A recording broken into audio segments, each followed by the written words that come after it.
नमस्कार।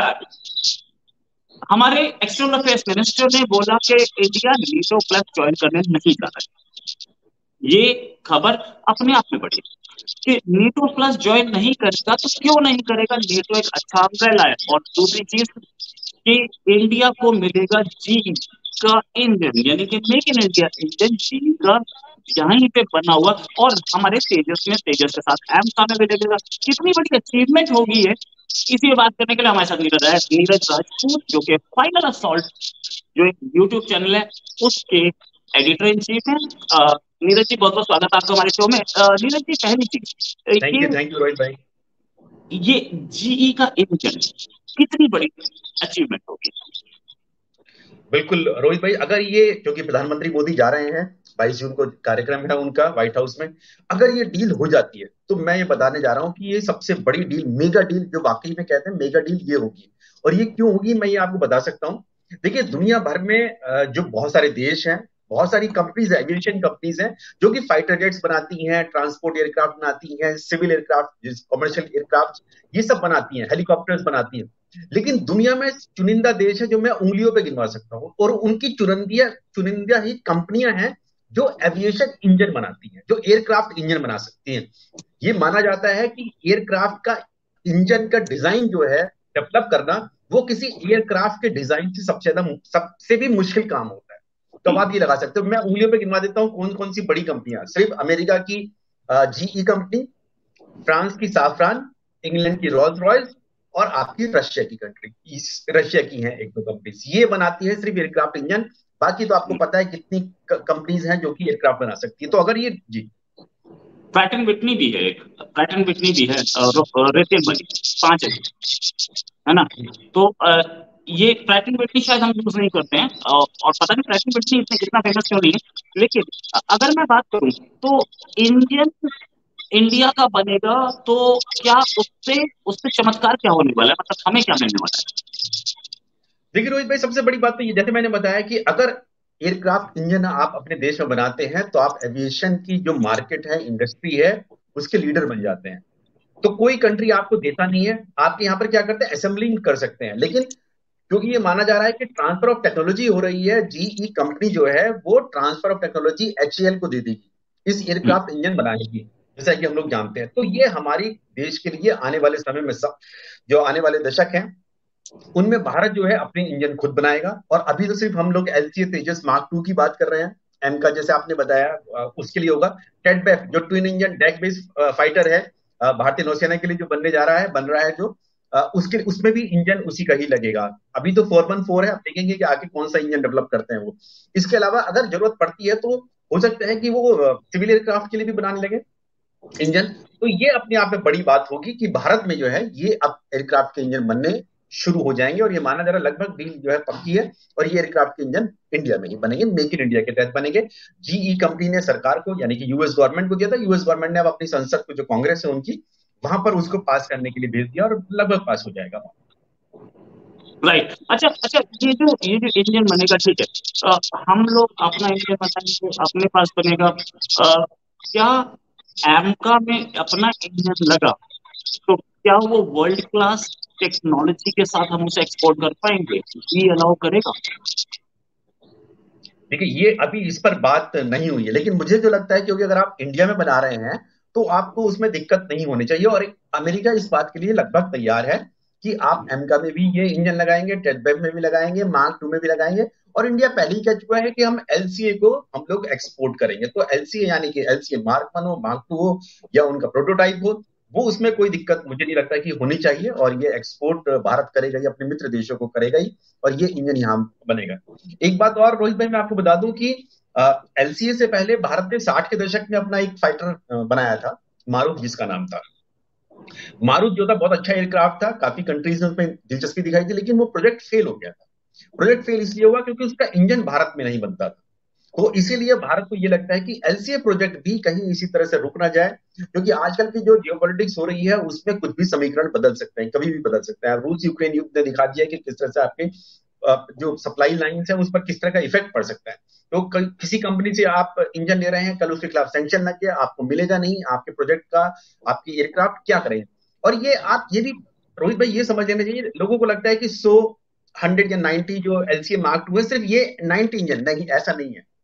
इंजन की लाइफ होती है, उस लाइफ के बाद आपको उसको रिप्लेस करना पड़ता है, उस इंजन को रिप्लेस करना पड़ता है।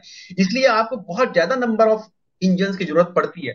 कभी कभी आप देखते होंगे कि जिसके बारे में पहले कहा जाता था कि हमारे जो फाइटर जेट्स हैं, मैं नाम नहीं लेना चाहूंगा, कि उनकी सर्विसिबिलिटी बहुत कम थी। सीएजी की रिपोर्ट तक में आ चुका था कि सर्विसिबिलिटी आपकी बहुत कम है। तो वो सर्विसिबिलिटी इसीलिए थी कि इंजन में कोई कमी आ गई, खराबी आ गई, आपको रशिया भेजना होगा उसको सही करने के लिए, एमआरओ आपके पास है नहीं।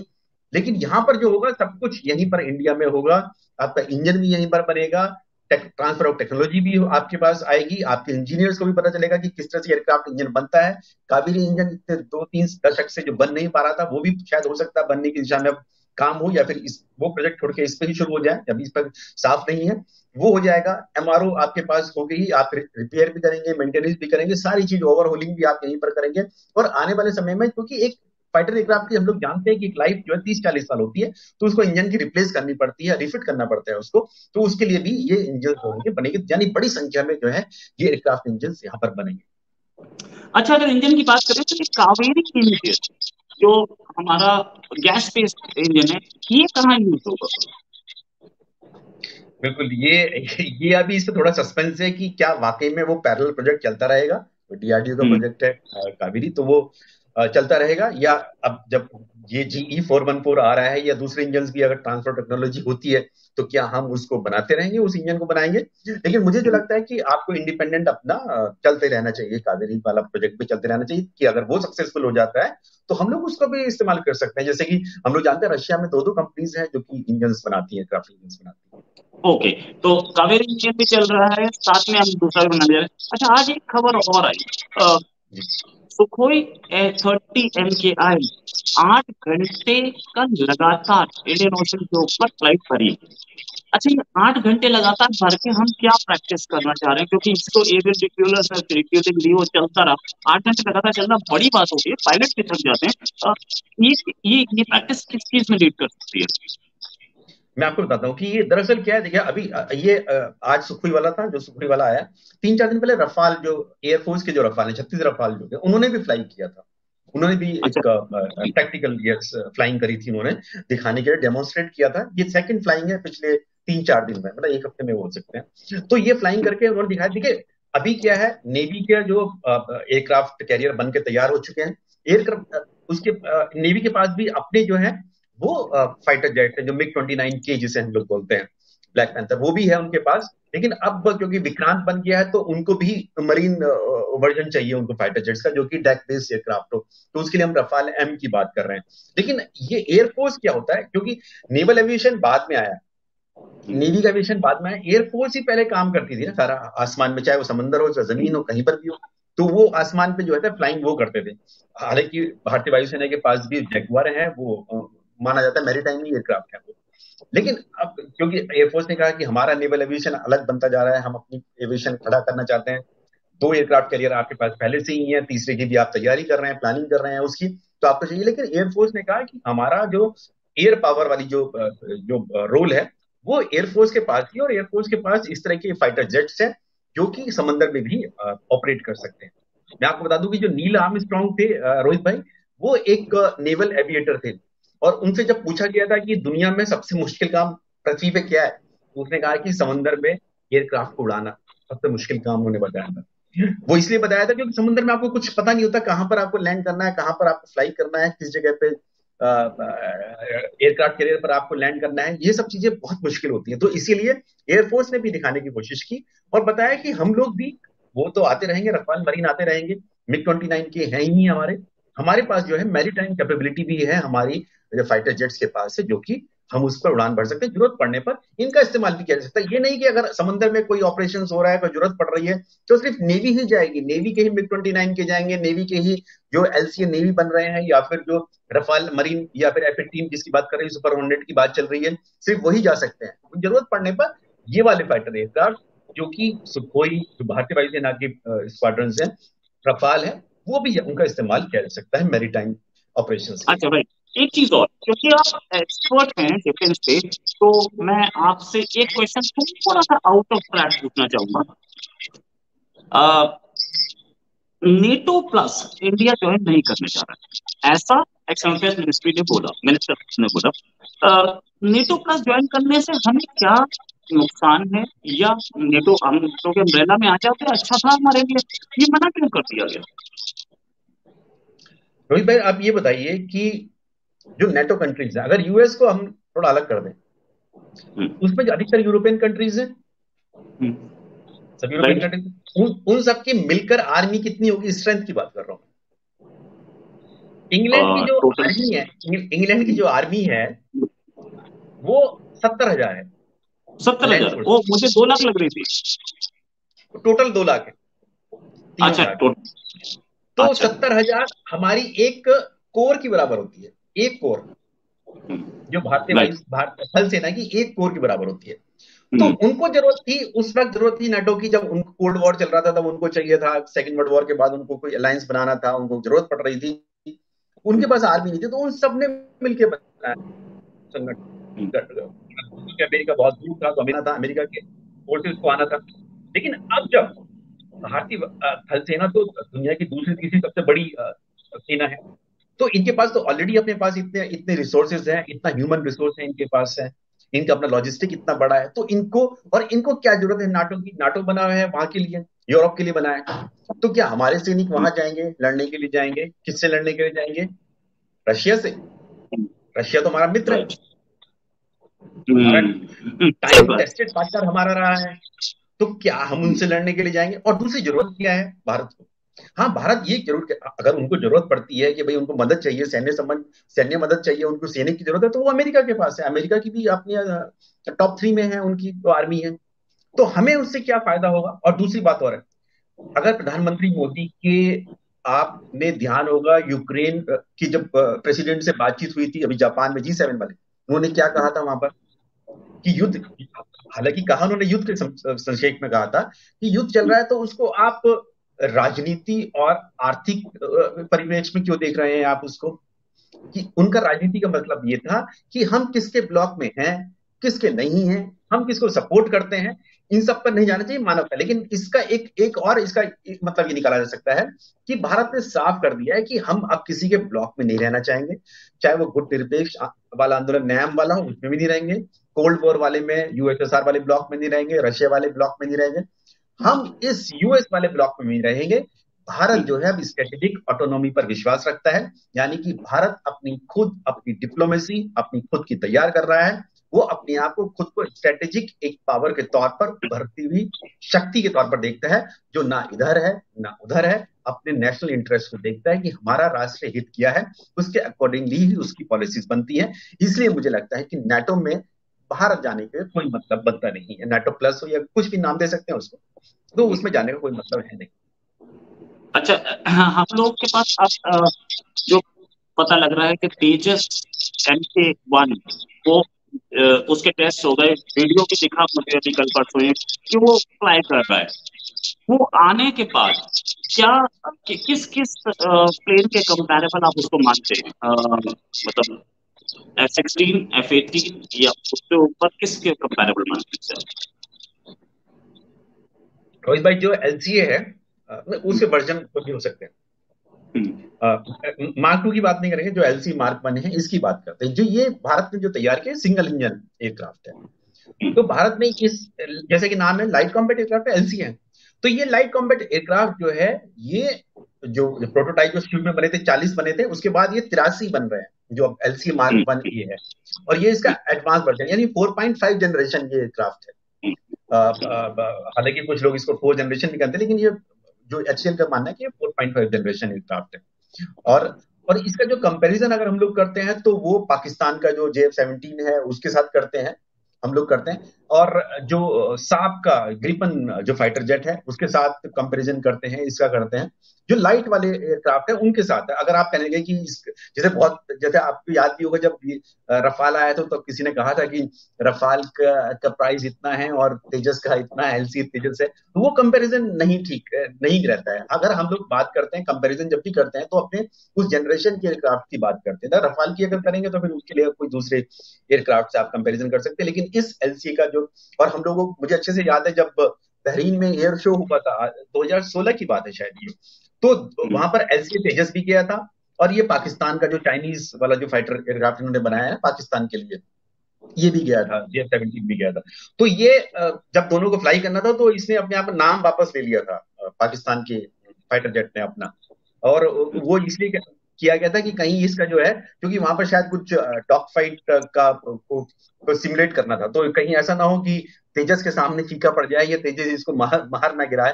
इस चक्कर में उन्होंने जो है वापस अपना नाम ले लिया था, और वो फ्लाई भी नहीं किया था। बहरीन एरो शो में अगर आप चेक करेंगे तो मिल जाएगा कि क्यों पाकिस्तान ने नाम जो है उसका हटा लिया था अपने फाइटर जेट का, उसमें तेजस के सामने से। तो तेजस जो है अपने लेवल के जो फाइटर जेट्स हैं, और अभी जैसे हम अभी मैं बात कल या परसों की बात है कि अर्जेंटीना में मीटिंग हुई, अर्जेंटीना की एयरफोर्स के चीफ से बात हुई HAL के अधिकारियों की, तो वहां जो जैसे कॉन्फ्रेंस टेबल में जो है वो LCA तेजस का ही मॉडल रखा गया था, यानी कि भारत ने पेशकश की है, और अर्जेंटीना ने भी इंटरेस्ट दिखाया है LCA तेजस लेने के लिए। और FK2 जो आ जाएगा वो किस लेवल पे होगा, वो कब तक आ सकता है पहली चीज, और किस लेवल पे होगा? देखिए, जो Mark 1A है वो हमारे जो MiG-21 जो फाइटर जेट्स है रशिया के, जो 60 के दशक के हैं, वो इनको रिप्लेस कर देगा। जो जो ये Mark 2 जो आ रहा है, जिसमें 414 इंजन, जो हम लोग शुरुआत में बात कर रहे थे, GE का 414 इंजन होगा। जो Mark 1A है उसमें 404 इंजन है, वो थोड़ा कम पावर का है। 414 इंजन जो है वो बहुत शक्तिशाली है। और जो Mark 2 है उसको हम लोग MWF भी बोलते हैं, मीडियम वेट फाइटर, वो लाइट नहीं है। LCA लाइट कॉम्बैट, उसका नाम जरूर है, लेकिन वो LCA लाइट नहीं होगा वो, क्योंकि हैवी है Mark 1A से Mark 2 जो है। तो इसलिए वो, और इसमें जो है 8 वेपन पोर्ट्स लगे, उसमें 11 है, तो इसका वेट भी ज्यादा है, वेपन की कैपेसिटी ज्यादा है। और ये रिप्लेस किसको करेगा? अगर हम लोग भारत की बात करते हैं, क्यों पाकिस्तान चाइना की बात करते हैं, ये हमारे रिप्लेस करेगा मिराज को, मिराज 2000 जिसने बालाकोट एयर स्ट्राइक की थी, जैगुआर को करेगा, और साथ ही MiG-29, क्योंकि MiG-29 एयरफोर्स वाले MiG-29, नेवी वाले MiG-29 थे नहीं। जो MiG-29 जो एयरफोर्स इस्तेमाल करती है 80 के दशक से जो कर रही है, उनको रिप्लेस करेगा, यानी कि मीडियम वेट होगा। ये इन एयरक्राफ्ट को रिप्लेस करेगा, तो आप मान सकते हैं कि इसकी जो पावर होगी, जो इसकी जो एवियोनिक्स होंगे, जो इसकी वेपन्स होंगे, वो जैसे कि HAL ने कहा है कि इसमें वो जो रफाल वाली जो मिसाइल्स हैं, मीका, स्कैल, मीटियोर, वो तो लगेंगी ही। जो अपनी स्वदेशी जो मिसाइल्स हैं, अस्त्रा, रुद्रम जो एंटी रेडिएशन मिसाइल है वो, और शायद ब्रह्मोस भी लगाने की बात चल रही है, तो ये सब मिसाइल इस Mark 2 में लगेंगी। ये एक बहुत बेहतरीन जो एयरक्राफ्ट बनकर सामने आएगा दुनिया के सामने। राइट, फाइनल क्वेश्चन आपसे पूछना चाहूंगा, ये AMCA हमें कब तक दिख जाएगा? AMCA का तो सबको इंतजार है कि कब तक आएगा। सबकी निगाहें ये लगी हुई है। अब शायद 15 या 16 की बात होगी, जब सबसे पहली बार उसकी जो कटिंग हुई थी उसकी ना डिजाइन मॉडल की, तो उसके लिए, क्योंकि ये जो स्टेल्थ एयरक्राफ्ट है, AMCA जो है स्टेल्थ एयरक्राफ्ट है। जैसे एडवांस मीडियम कॉम्बैट एयरक्राफ्ट है वो ठीक है, 5th जनरेशन होगा, ये स्टेल्थ एयरक्राफ्ट होगा। स्टेल्थ एयरक्राफ्ट जैसे कि अपना चाइना का जो J-20 है उसकी तरह होगा ये। हालांकि कह तो ये भी रहे कि ये F-35 और M-22 जैसा ही होगा, लेकिन थोड़ा सा मेरे को लगता है कि किस तरह से इसको बनाया, क्योंकि अभी सिर्फ डिजाइन ही तैयार हुआ है इसका। तो शायद सबसे पहले मैंने ही ब्रेक किया था इस स्टोरी को कि भारत जो है स्टेल्थ एयरक्राफ्ट बनाने जा रहा है, और उन्होंने अपना जो, क्योंकि इसका जो मटेरियल, स्टेल्थ एयरक्राफ्ट का मटेरियल भी अलग होता है। सबसे पहले उन्होंने मटेरियल तैयार किया इंडिया में, ये बाहर से मटेरियल नहीं लिया गया, ये भी क्योंकि इंडिजिनस स्वदेशी एयरक्राफ्ट है, तो इसका सब कुछ ऑलमोस्ट हम लोग मानते हैं कि 70% जो कंटेंट है वो इंडियन होना चाहिए, इंडिजिनस होना चाहिए, तभी आप उसको स्वदेशी एयरक्राफ्ट बोलते हैं। तो इसका जो मटेरियल बनाया गया था वो भी भारत में ही तैयार किया गया। भारत की जो लैब्स हैं, DRDO की जो मेटलर्जी लैब्स हैं, उन्होंने तैयार किया था।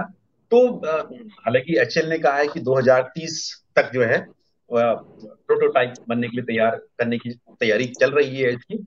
तो हम लोग मान सकते हैं 2030-35 तक जो है बनकर तैयार हो जाएगा। और उसके लिए जो इंजन्स होंगे वो यही GE वाली अगर डील हो जाती है तो उसके इंजन्स भी यहाँ भारत में ही बनेंगे। हो सकता है, मुझे नहीं लगता कि 414 होगा, कोई और इंजन होगा जो और हो सकता है कि ज्यादा पावर में हो, या क्योंकि लाइट बनाना है उसको, स्टील एयरक्राफ्ट को ज्यादा हैवी भी नहीं बना सकते हैं, तो इसलिए हो सकता है कोई और इंजन इसके लिए इस्तेमाल कर सकते हैं। Right, thanks a lot Neeraj ji, बहुत अच्छी डिटेल्स में, और उस लैंग्वेज में आपने समझाया जिस लैंग्वेज में एक किसी भी आदमी को, मुझे भी बहुत सारी चीजें नहीं पता चली, जो कि मतलब आपने उस भाषा में समझाया जो कि किसी भी आदमी को समझ में आए, मुझ जैसे आदमी को भी समझ में आ जाए। Thanks a lot for joining. और नीरज अपना यूट्यूब चैनल फाइनल असॉल्ट एक बार जाएं, फाइनल जाकर के असॉल्ट। सब्सक्राइब करें और जरूर देखें। Thanks a lot for joining. उम्मीद है जल्दी एक सेशन और करेंगे। अभी के लिए नमस्कार, धन्यवाद, जय हिंद।